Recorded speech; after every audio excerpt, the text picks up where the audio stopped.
ಅಜ್ಜಿ ತಾತಂದ ಹೆಸರು ಗೊತ್ತದೇನು ಕೈ ಎತ್ತಿರಿ ಅಂತ. ಆವಾಗ ಕೆಲವು ಮಕ್ಕಳು ಕೈ ಎತ್ತಿದ್ರು, ಕೆಲವು ಮಕ್ಕಳು ಕೈ ಎತ್ತಲಿಲ್ಲ.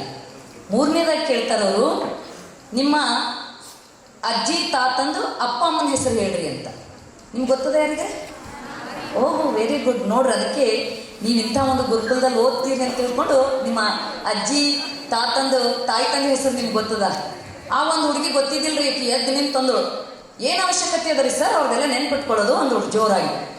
ಆವಾಗ ಅವ್ರು ಮತ್ತೆ ಪ್ರಶ್ನೆ ಮಾಡಿದ್ರು, ಬಸವಣ್ಣವ್ರ ಹೆಸರು ಯಾರಿಗೆ ಗೊತ್ತದ ಕೈ ಎತ್ತಿರಿ ಅಂತ. ಗೊತ್ತದ ನಿಮಗೆ? ಅಕ್ಕ ಮಾದರಿ ಹೆಸರು, ಲಿಂಗೈಕ್ಯ ಚನ್ನಬಸವ ಪಟ್ಟದೇವ್ರ ಹೆಸರು, ಬಸವಲಿಂಗ ಪಟ್ಟದೇವ್ರ ಹೆಸರು, ಗುರುಬಸವ ಪಟ್ಟದೇವ್ರ ಹೆಸರು.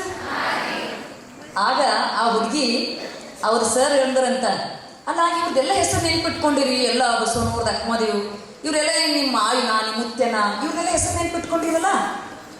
ಆಗಿ ಹೇಳ್ತಾಳಂತ ಆ ಹುಡುಗಿ, ಈಗ ಗೊತ್ತಾಯ್ತು ಸರ್, ಏನಂದ್ರೆ ಕೇವಲ ತನ್ನ ಕುಟುಂಬಕ್ಕಾಗಿ ತನಗಾಗಿ ದುಡ್ದವ್ರ ಹೆಸರು ಯಾರೂ ನೆನ್ಪಿಟ್ಕೊಳ್ಳಲ್ಲ, ಇತರರಿಗಾಗಿ ದುಡ್ದವ್ರ ಹೆಸರು ಎಲ್ಲರೂ ನೆನ್ಪಿಟ್ಕೊಳ್ತಾರ ಅಂತ.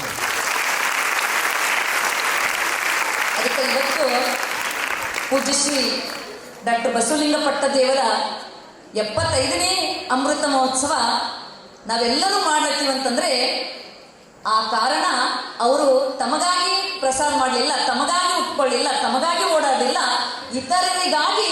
ಇವತ್ತು ನೋಡ್ರಿ ಎಂತೆಂಥ ಅನಾಥ ಮಕ್ಕಳಿಗೂ ಕೂಡ ಇವತ್ತ IAS ಆಫೀಸರ್ ಆಗ್ಯಾರಂದ್ರೆ ಇತರರಿಗಾಗಿ ಅಪ್ಪವರು ಬದುಕ್ಯಾರ ಅಂತ ತಿಳ್ಕೊಂಡು ಇವತ್ತು ನಾವು ಈ ಕಾರ್ಯಕ್ರಮವನ್ನು ಮಾಡ್ತಾ ಇದ್ದೀವಿ.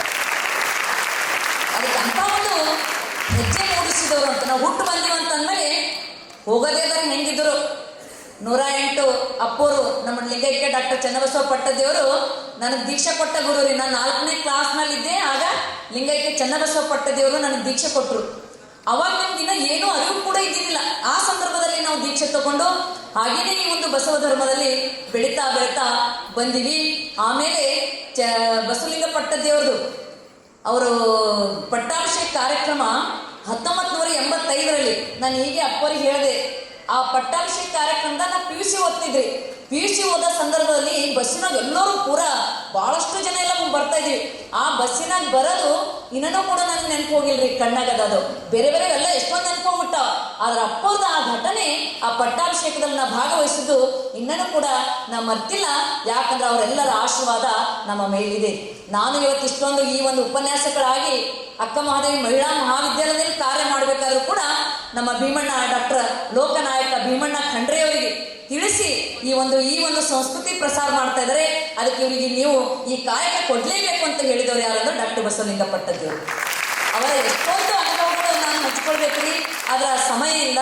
ಅದಕ್ಕೆ ಮತ್ತೊಂದು ಸಲ ಯಾವಾಗಾರ ಆ ಅನುಭವವನ್ನು ನಾನು ಹಂಚ್ಕೊಳ್ತೀನಿ.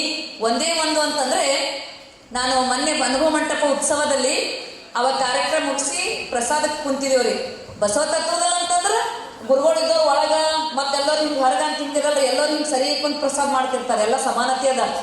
ಜಾಗ ಇತ್ತಂದ್ರೆ ಎಲ್ಲರೂ ಕೂಡ್ಸ್ಕೊತಾರೆ. ಅಪ್ಪ ನಾವು ಕುಂತಿದ್ರಿ ಹಿಂಗೆ ಕುಂತಾಗ ಅವಾಗ ಅಲ್ಲಿ ಧಾರವಾಡ ಪೇಡ ಹಚ್ಚಿದ್ರು ನನಗೆಲ್ಲ, ನಮ್ಮ ಆಕಾಶ ಅದನ್ನೆಲ್ಲ.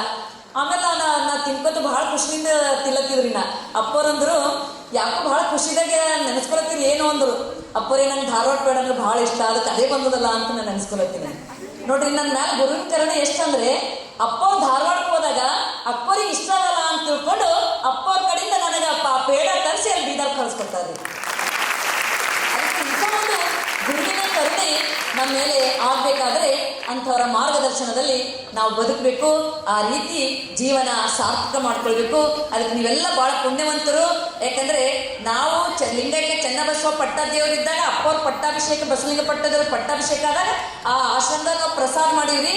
ನಮ್ಗೆ ಹುಡುಗರು ಕಾಳು ಎಲ್ಲಿ ಸಿಕ್ತಿವಿ, ತೊಗರಿಬೇಳೆ ಕಾಳು, ತಿಳಿ ಸಾರು, ಅದು ಬಿರುಸು ಅನ್ನ, ಅಂಥದ್ರೆಲ್ಲ ಮುಷ್ಟಿ ಫಂಡ್ ಮಾಡಿ ಇಂಥ ಎಲ್ಲ ಈ ರೀತಿ ಮಕ್ಕಳಿಗೆ ಬೆಳೆಸಿದ್ದಾರೆ.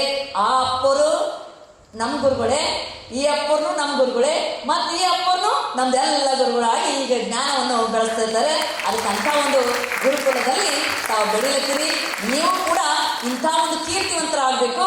ಈ ಗುರುಕುಲದ ಓದಿನ ಮಕ್ಕಳು ಅಂತಂದ್ರೆ ಅವರು ಒಳ್ಳೆ ರೀತಿಯ ಒಳ್ಳೆ ಸಂಸ್ಕಾರದಲ್ಲಿ ಬೆಳೀತಾರೆ ಆ ಮಕ್ಕಳು ಅಂತಕ್ಕಂಥ ಭಾವ ಎಲ್ಲರಲ್ಲಿ ಮೂಡಬೇಕಾದ್ರೆ ಅಂತ ಒಂದು ಜನಾಂಗ ತಯಾರು ಮಾಡ್ಬೇಕಂತಕ್ಕಂಥ ಉದ್ದೇಶದಿಂದ ಈ ಒಂದು ಶಿಕ್ಷಣ ಸಂಸ್ಥೆ ಅಪ್ಪರು ಪ್ರಾರಂಭ ಮಾಡಿದ್ದಾರೆ. ಆವಾಗಲೂ ನಾವು ಬಂದಿದ್ದೇವ್ರಿ. ಅವಾಗ್ನೂ ಒಂದು 11-12 ಮಕ್ಕಳಿದ್ರು, ಈಗ 20,000 ಮಕ್ಕಳಾಗಿದ್ದಾರೆ. ಅದು ನಮಗೂ ಕೂಡ ಸಂತೋಷ ಅನಿಸ್ತಿದೆ. ಅದಕ್ಕೆ ನೀವು ಅವರ ಆಶ್ರಯದಲ್ಲಿ ಇನ್ನೂ ಹೆಚ್ಚೆಚ್ಚಿನ ರೀತಿಯಲ್ಲಿ ಬೆಳಿಬೇಕು. ಪೂಜ್ಯರ ಆಶೀರ್ವಾದನೂ ಕೂಡ ನಮ್ಮ ಮೇಲೆ ಇರಬೇಕು ಅಂತ ಹೇಳಿ ನಾನು 2 ಮಾತುಗಳಿಗೆ ಮಂಗಲ್ ಮಾಡ್ತೇನೆ. ಶರಣು ಶರಣ.